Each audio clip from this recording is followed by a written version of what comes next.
Hello, my name is Sarah Komarniski. I live in Treaty 6 territory where my ancestors were Ukrainian settlers. I will read the section Post-Secondary Education from the summary of the final report of the Truth and Reconciliation Commission of Canada from my office here at the University of Alberta in Edmonton.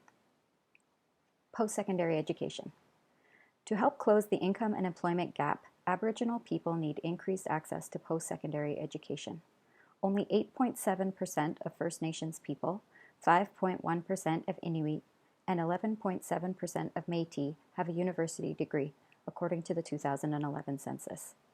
The Federal Auditor General has commented, "In 2004, we noted that at existing rates, it would take 28 years for First Nations communities to reach the national average. More recent trends suggest that the time needed may still be longer." The barriers to post-secondary education have had profound effects. Geraldine Bobb attended residential school at Kamloops, British Columbia.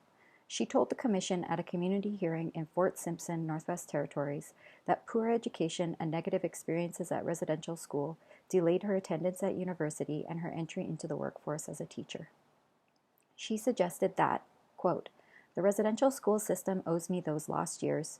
You know, I lost my retirement. I have to keep working. I don't have a good retirement fund because it was so late when I went to school. And I've proven that I can go to university and be successful as a teacher. So, that little tiny bit of common experience payment doesn't compensate for all that loss." End quote. Almost no one with some university or college education who spoke to the Commission had been able to obtain that education directly after high school. Most, like Geraldine Bobb, had lost years to the time it took them to heal enough to even consider the possibility of upgrading their schooling. If access to post-secondary education is to be improved, increasing the rates of secondary school completion is an important step. But even for those who qualify for a university program, there are significant obstacles. Federal funding for post-secondary education suffers from the same 2% funding cap that has been imposed on elementary and secondary schools since 1996.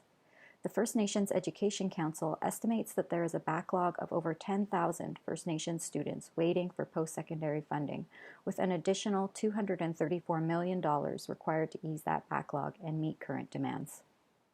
The financial barriers and other difficulties that Aboriginal people face in attending post-secondary institutions deprive the Canadian workforce of the social workers, teachers, healthcare workers, tradespeople, legal professionals, and others who can help address the legacy of residential schools.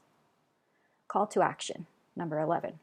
We call upon the federal government to provide adequate funding to end the backlog of First Nations students seeking a post-secondary education. Thank you.